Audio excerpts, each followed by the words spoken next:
What's good? What's good, everyone? This is Marcus the Fingaz back at it again. This is an episode of my Syncrets To Success podcast. This podcast currently lives on YouTube. This is episode 85. We are getting close to that 100 episode mark. And in this episode, I want to do a recap of the last week, taking our daughter to college and some events that happened while we were down in Atlanta. See, Anthony, thank you for tuning in. We are live on Instagram. We are live on Kalia's House of Magic. Thank you for tuning in. Live on Instagram, live on YouTube right now. So in multiple locations at once, but I wanted to catch everyone up on some things musically that's been happening over the last few days and really like today. Kevin, thank you for tuning in.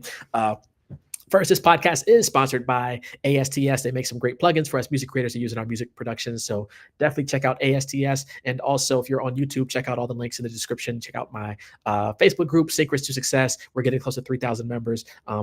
A group focused all on sync licensing.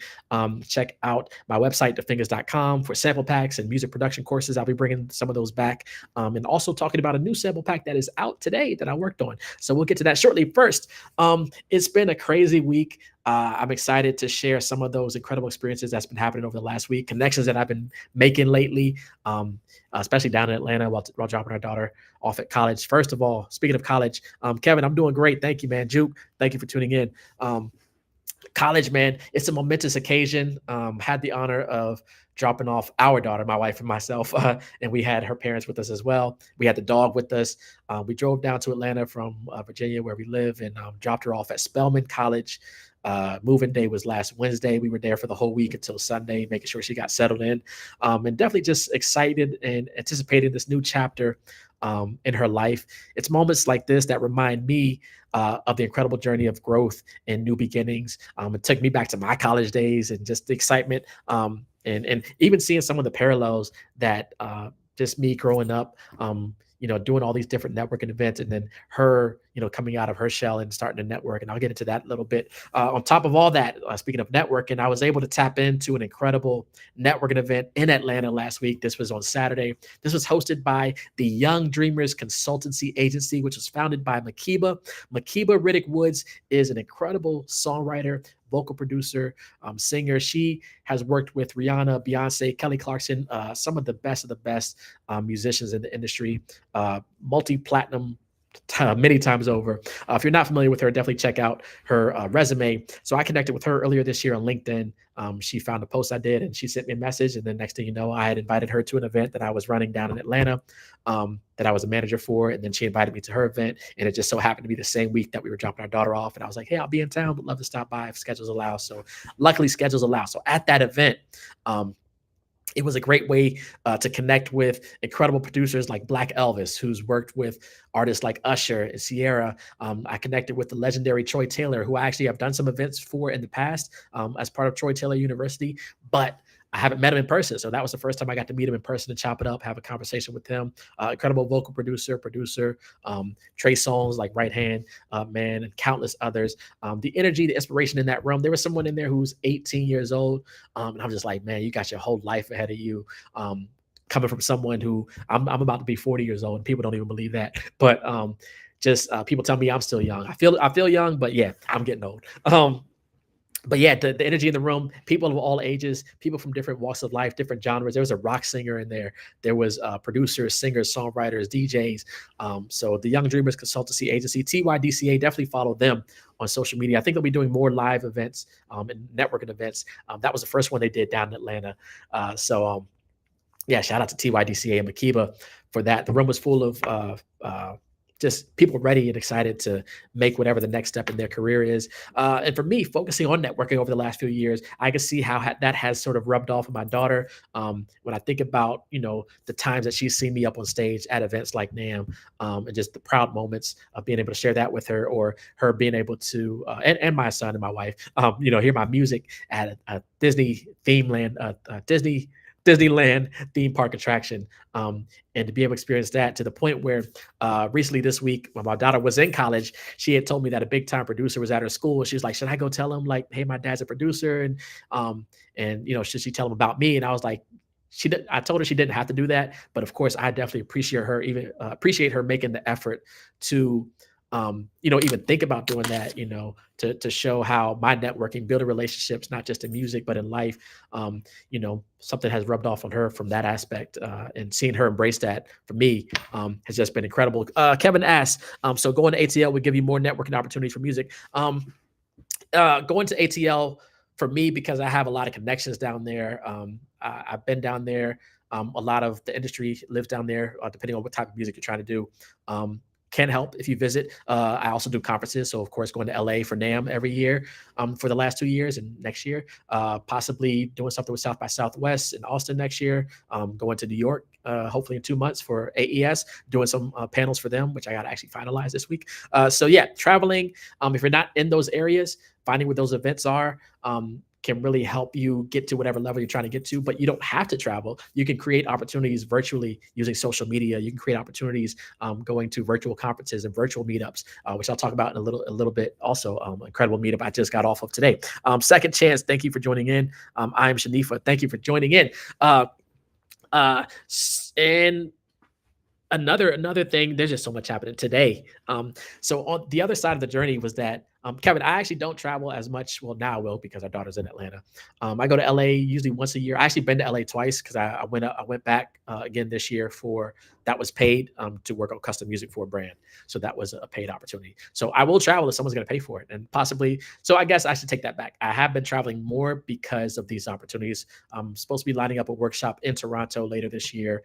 I'm supposed to be going to Lynchburg, Virginia next month. I think I got to finalize a date with those people to do a workshop. So I am traveling more because of those opportunities. As a family, we did travel at least once or twice a year, usually to like Florida. We would do international travel. My parents, my mom was in the military growing up, so we lived in Germany. My dad's Jamaican, so I grew up traveling. So yeah. Glad to pass that on to our kids. But yeah, we took our daughter to Paris for her 11th birthday. We took our son, was it to Costa Rica for his birthday? One of those countries. And we used to do, before the pandemic, we would do Disney cruises almost every 1 to 2 years. So yeah, before the pandemic, we've been on every Disney. If I invested all the money that we spent on Disney alone, I'd probably be nice right now. Anyway, but today, blessed and honored to announce that the latest sample pack I worked on with the amazing team over at MSX Audio has been released today. It is called Cinematic Soul Volume 1. If you go to MSX Audio, M like, man, I got to get the military alphabet down. M like Microsoft, S like Samsung, and X like xylophone. I can't think of a brand that starts with X. MSXaudio.com. And you can check out the sample pack, Cinematic Soul Volume 1. I have no idea what number sample pack this is that I've worked on for them exclusively. I've done a lot of work with them. So shout out to them for all these opportunities. MSX Audio, Cinematic Soul Volume 1, which means there's more on the way. So, and this is like live instrumentation. So we got strings, we got horns, I got keys, and yeah. So blessed to put those samples together and work with the squad. I mean, the team that it's incredible. We got live bass. This is live instruments. You'll hear it when you check it out. MSXaudio.com. So definitely check that out. Officially released today. And definitely shout out to the MSX Audio team. I have the most sample packs. I've worked with different companies, but that's the company where I have the most sample packs with, other than my own on my site. If you want to check out samples packs on my site, go to defingers.com, click sample packs, or comment the word sample here on Instagram. You can check out sample packs on my site. I will be releasing more on my site, but definitely focused on some of these other brands and companies to get some projects into their catalog as well. So really proud of what we created and looking forward to collaborating more with the MSX Audio team and squad. Go to msxaudio.com, check that out. Finally, I got a shout out to Eclipse Darkness, who is a sync agent. He runs a company called Oh I Like That Music. I have my fastest placements with Oh I Like That Music. If you go to my social media, if you're on Instagram, you might have seen the post, maybe 2 posts ago, where I shared some recent placements based on my BMI statement, including what was it? Kingdom Business, Love and Hip Hop Miami, some stuff on Tubi, some stuff on BET, some stuff on, I'm losing count, Hulu, Catfish was a big one. I got a lot of placements on Catfish. So yeah, when I check my BMI statements, I finally put together a little reel of some of those logos and shows. I haven't done that before, just to see, okay, that's the visual representation. Of course, I have the financial representation, but the visual representation of the sync journey. So I might do that more often. I don't know. I did it this one time. I enjoyed it. So yeah, Arilla. I think I'm saying your name. Hopefully, I'm not messed up your name. Thank you for tuning in.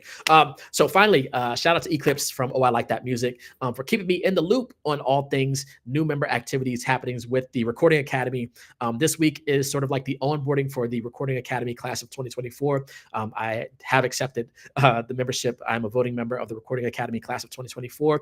And for some reason, I'm not getting the emails for all the networking and stuff happening. So I got to figure that out. But my guy Eclipse, who is a again, I got some of my fastest. I have my fastest sync placements with Eclipse. Sent me a message yesterday. I had a chat with him talking about some projects to work on in the sync space, and he was like, "Yo, are you going to be doing some of these events with the Recording Academy?" I'm like, "I don't even know what's going on." So he forwarded me the email. So I got to figure out why I'm not getting the emails. But there's an incredible meetup. There's different Zoom sessions all week. There's actually another one happening in about an hour. There was one earlier today, and Papoose was one of the speakers on there. Felicia Font, is that her name? Was a speaker on there. Incredible people in the recording space. And today, I just connected with a lot of new people in the Recording Academy just from joining a Zoom meeting, a 30-minute Zoom meeting. They did breakout sessions where you had, 7 minutes to meet 3 other people and just network and discuss your journey and connect.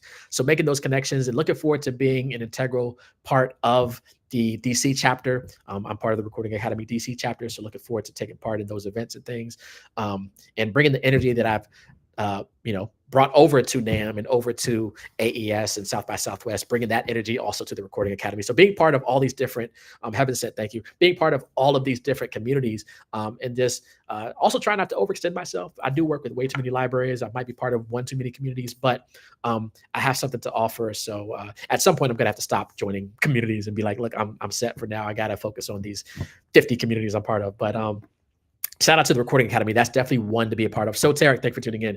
The Recording Academy, met Soteric also at that event in at the TYDCA Thompson Talk meetup in Atlanta. So follow TYDCA. I think they're going to do more meetups in person in the Atlanta area. And of course, if I'm in town, I'm going to hit them up and be like, hey, what's going on when I'm in town? I'll be back in Atlanta in October for homecoming for Spelman. Our daughter goes to Spelman. It'll be around her birthday also. So shout out to just growth, pause, and shout out to opportunities and networking and making connections. So shout out to the Recording Academy. Shout out to TYDCA.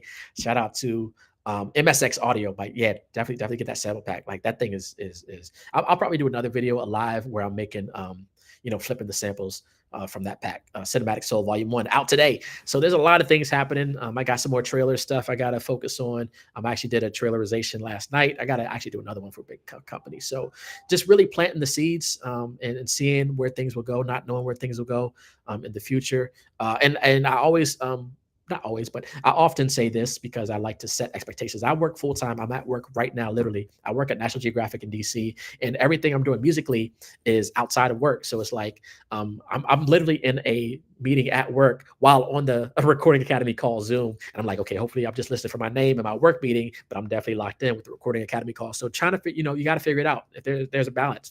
We were in Atlanta dropping our daughter off, and I didn't want to do too much, but my wife was like, why didn't you network more? I was like, okay. So next time we in Atlanta, it's over. Because like I said, I got those connections down there, but definitely want to make sure our daughter was set. So was able to tap in on one event, but I will be down in Atlanta way more often over the next few years. Like I said, we'll be back in 2 months. So yeah. Anyway, if you have any questions, drop in the comments. If not, I'll go ahead and end this thing. Just wanted to share the latest in the journey. Quick recap. Last week, dropping our daughter off at college, networking, TYDCA event, going to the Recording Academy virtual events today, and of course, always making music, focusing on these different things I need to do. I'm actually behind on a lot of projects I need to work on. So I need to, usually I try to do one track a day. Let me see. Kalia says, do you have a schedule template for music? I have you mean for creating music, or when I am making music, a template for the session? If you mean for creating music, I don't have a set time. It's like, okay, I'm gonna make music every day. You might've seen a post from 2 or 3 weeks ago where even coming to work this summer, because the summer is kind of slow, I started bringing a little keyboard to work, like a little really flat keyboard. It's the forgive me, it's not that. It is the X Key 37 from ESRI. And from Artesia Pro, the X Key 37, really flat keyboard. It's at my desk right now. I usually come in if I have an hour free time, like making music or finishing up projects while I'm at work. So yeah, it's not a schedule, it's just the time. I try to find time and pockets throughout the day. So you said specifically your work ethic is inspiring and just wanted to know how you're scheduling. I appreciate it. Well, one, I don't sleep, so I'm up till 2 or 3 in the morning. I don't suggest that to anyone. I usually get 4 hours of sleep. I'm trying to get up to 6 hours of sleep. I would really love to get to 6 hours of sleep on average. I need more sleep, but I just don't sleep because I'm up all night because I'm, working on projects. I just finished a, not just, but it was just released this week. Post I made a couple. I don't know if I posted it on Instagram, but I got 3 neoclassical trailer tracks on the latest release from Phantom Power Music, a trailer music library. They just released a neoclassical project, and I did like 3 other tracks for some other projects they're working on. So always work at Scotty Jules. Thank you for tuning in. All right, so Kalia says a template for making music, making kits podcast. Okay, so I have a template. I have a bunch of templates in Logic Pro. I use Logic Pro. I got to do updated video. I do have some videos on YouTube on some templates that I was using like 2 or 3 years ago. These days, I have another template. I have a bunch of templates. For example, I have a template for trailer music. I have a template for pop music. I have a template for synth music. I have a template for hip hop music. I have a template for neoclassical trailer music. So the way I make templates is typically I start from a blank session if I'm working on a project for a library. So for example, this neoclassical project. Okay, this is a big library. So it's like, okay, I want to hopefully I make something that they like. So I made 3 ideas with the hope of they'll like one of them. Luckily, they liked all 3. Once I got to a final version of all 3, and it's back and forth, like, hey, adjust these, add these different layers. Once I got to like final version, usually for me it's version 4 or 5, maybe a little higher, a little lower. I chose one of those tracks to use as my template for neoclassical trailer music because this is the template that works for a big trailer library. So I will use this as a template for neoclassical trailer music moving forward. And then I just delete all the audio, delete the MIDI, keep the same tracks, to keep the tracks there, but delete the actual regions. And that is my template. So if I create new projects like a trailerization, I do have a trailer template that's pretty much generally just trailer stuff, unless it's very specific like neoclassical, or I have a horror trailer template. So I have a bunch of templates for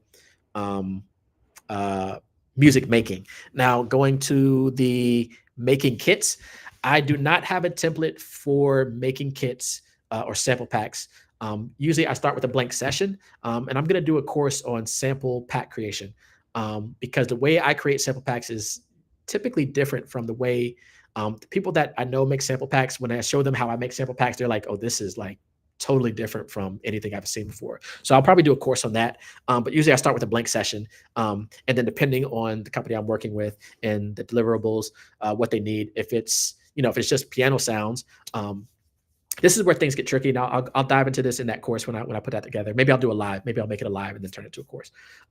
Some of these VST libraries that you work with do not allow you to use their sounds in sample packs. So you have to read what's called the EULA. Some people call it the EULA. It is the end user licensing agreement. A lot of these companies actually do not allow you to use their sounds in sample packs, even if they're one shots. So you want to keep that in mind. But there are some companies that do allow you to use it, and I can go into deeper in that course. So stay tuned for that. I would probably use very similar to what I do for the sync stuff. If I create, depending on how long the track is, if I create a track for a sample pack or a loop or whatever, I probably just duplicate that session for the rest in that sample pack, so that the sounds are similar. Maybe I'll change 1 or 2 sounds, but it's in the same like sound family. I've done sample packs with just a piano sound where it's the same piano. It's just different piano loops. If you're interested, go comment the word sample, and you can check out sample packs I have on my site. Go to MSX Audio, check out the latest sample pack that I just released. I worked on with the squad there. MSXaudio.com. That sample pack is called Cinematic Soul Volume 1. I've done a bunch. I actually have a series of sample packs on there called Plush Mode. There's 3 volumes there. Plush Mode Volume 1, 2, 3. That's more of the Maybach music style. And again, we're diving in on cinematic soul this series. So some more things to come there. I have sample packs on a site called Soundtrack Loops. I don't have sample packs on Cymatics or Splice yet. I would love to crack those codes and get some samples up there on those sites. And then of course, samples on my site. So yeah, I gotta definitely market those sample packs more. And then what was the other thing? Podcast. I don't have a template for podcast. Okay, I lied. I use ChatGPT to outline the notes for the podcast, and then I go on like a 20-minute tangent based on each note. So I do have an outline. I have a script here of things that I want to, touch points I want to mention in the podcast, and I do that for every podcast episode typically, unless it's a podcast episode where I'm like in the car driving and I just want to share the latest journey. So not necessarily a template, just really an outline like, hey, I'm working on the latest episode of my podcast. I want to touch on, sharing, write an outline of bullet points for sharing the journey of dropping my daughter off to college, sharing, the music production, the latest wins. I've done these 4 or 5 things, and then it'll spit out, some touch points I can mention. So ChatGPT is really great for that.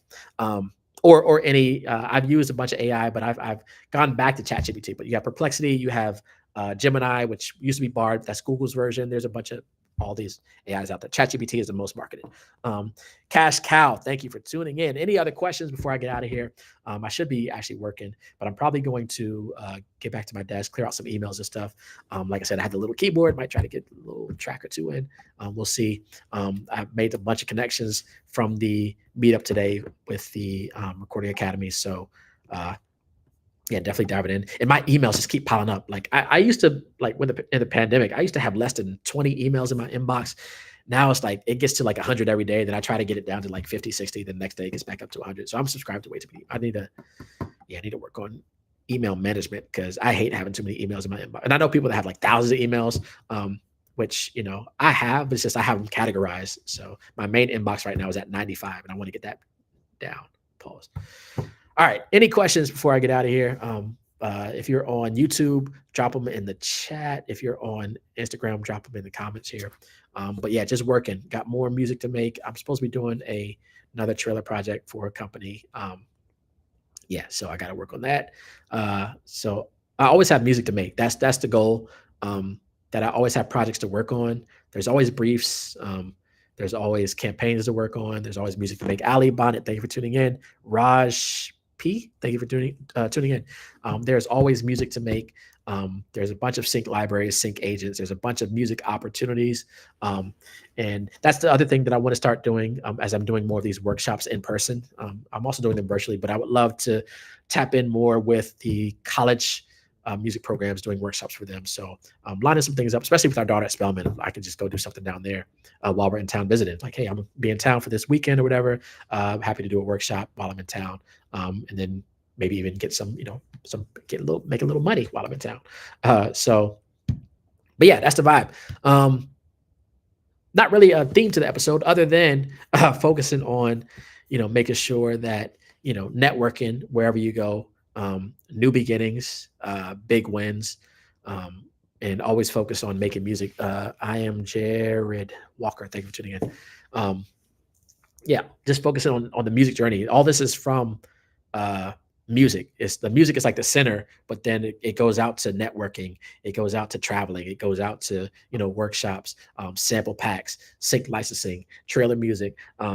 So these different avenues of music. I've done music for museum exhibits. I've done music for independent films, composed music for films that are streaming on streaming platforms. I've done music for, like I said, when I was out in LA earlier this year for the second time, it was to do custom music for a Fortune 500 company on the spot in the studio where they're given a brief every hour. And they're like, hey, we need this by the end of the hour, make it. And you got to know how to make it happen. Hey, Jared, you can go to YouTube, look up Syncrets To Success on YouTube, Syncrets To Success podcast. This is episode 85. So there's 84 other episodes. When I started out, I actually started literally a year ago. This podcast launched by me doing an episode a day last August. The goal was to do 31 episodes. And then if I didn't do any more for the rest of my life, I would be happy because that would have far exceeded the average podcast episode, which only gets up to 3 or 5 episodes. So I was like, let me do 31. So I launched it, did 1 episode a day. Didn't tell anyone about the podcast until September of last year. So when it launched, I already had 31 episodes in the on YouTube, so people could already dive in there. And here we are at 85. The next goal, when I get to 100, the plan is to bring the podcast over to podcast platforms.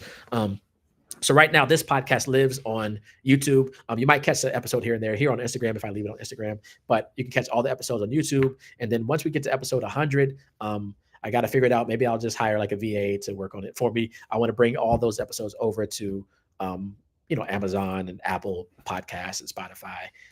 And then it'll launch there with 100 episodes. So we'll see if I can execute on that. I don't know. That's the plan. That's how it is in my head. We'll see how it happens. Shakai, thank you for tuning in. Shakai, connected with Shakai down in Atlanta, also at that event that I mentioned earlier, the TYDCA, the Young Dreamers Consultancy Agency, I think, or Young Dreamers Consultant Agency in Atlanta at that event that they hosted, which was a dope event. I actually left later than I had planned to, and I ended up not seeing our daughter that day. So luckily we saw our daughter on Sunday before we had to head back home. But yeah, great networking with the people and the music creators and the DJs, the singers and the songwriters and the producers. And, at that event, even the PR people, the PR person running the event, I literally just sent them a message today because I need their help finding some brands, because I'm looking for sponsors. So if anyone knows any brands with budget that I'm looking for sponsors for two things. I'm looking for personal sponsors for me as I go to these events, as I'm on stage, literally sometimes in front of hundreds of people, thousands of people, and then the brands that I work with, for example, AES, South by Southwest, are also looking for sponsors. So I can sort of bridge the gap there of bringing a brand over to these companies, and then they can be a sponsor for an event. And if needed, I can definitely help them put together these panels for these events, and I can also host and organize a panel. So yeah, putting it all together. And then I'll end with this. I'm working on a huge project. Hopefully, I think I have a good chance of landing some music for a project. One of the biggest streaming platform shows. It's super custom music, super niche, whatever. I can't really share too many details, but connected with the music supervisor and been sending him the music that these creators have been making for this project. And yeah, so hopefully it all pans out. I don't think the project will be out for like another 2 years. That's the thing about Sync. And sometimes working on these, when I did the Disneyland music, I couldn't really talk about it for 6 months. I was done with it, but it didn't launch until maybe a little less than 6 months. I was done with it in like October, and it didn't launch until I might have finished it in September. It didn't launch till that January. So sometimes you're working on projects and you finish it and you can't talk about it for, a year, 2 years. I have music that I made 2 years ago that libraries are now, putting into their catalog and adjusting. So that's the thing. You just got to keep feeding the beast, keep making music, keep creating. On the other hand, like I mentioned, I have music that I've created that lands, within the next week on a project or a TV show or a trailer. So you just never know. Just keep creating, find those right avenues, and keep going after it. But I've seen this question a lot recently where people are asking. Maybe I'll make this a whole nother episode where people are asking, can you make 6 or 7 figures? Can you make 6 or 7 figures from sync licensing alone? And I will say yes or no. I'll make that a whole nother episode. You can and you can't. Well, not can't, but yes and no. There are ways. But that'll be another episode. So stay tuned. Maybe that'll be the next episode. Let me make a note of that right now before I forget. And ChatGPT. The next episode, I'm going to tell you what I'm putting in my ChatGPT. The next episode will answer this question, or we'll discuss this question. Can you make 6 or 7 figures from sync licensing? Of course, over time you can, but a lot of people I think that the question is really, can you make 6 or 7 figures in a year from sync? And that's the question that I want to address. And I have some anecdotes from people that I've met at these events where they've shared, some of their earnings. So there is an answer. But I'll say yes and no, and then I will dive in deeper on that on the next episode, which I might even do the next episode later today, so I can get up to episode 86. But yeah, it's a great question. And there's different. I'm going to share my perspective from people I know in the music space, and from my personal experience. But stay tuned for that. You can definitely make 6 or 7 figures from music in general, but the question is really, can you do it from sync or trailers? So I will say yes and no, and stay tuned for that. All right, I'm gonna get out of here. Raj says, hit me up. Yeah, shoot me a DM. Whack, whack, whack. Thank you for tuning in. I'm about to end this episode, so now you got to watch the whole replay. Hey, whack, whack, whack. Guess the room I'm in. Bonus points if you can guess the room I'm in. All right, I'm gonna get out of here, get back to work. Be safe and be well, everyone. All right, peace.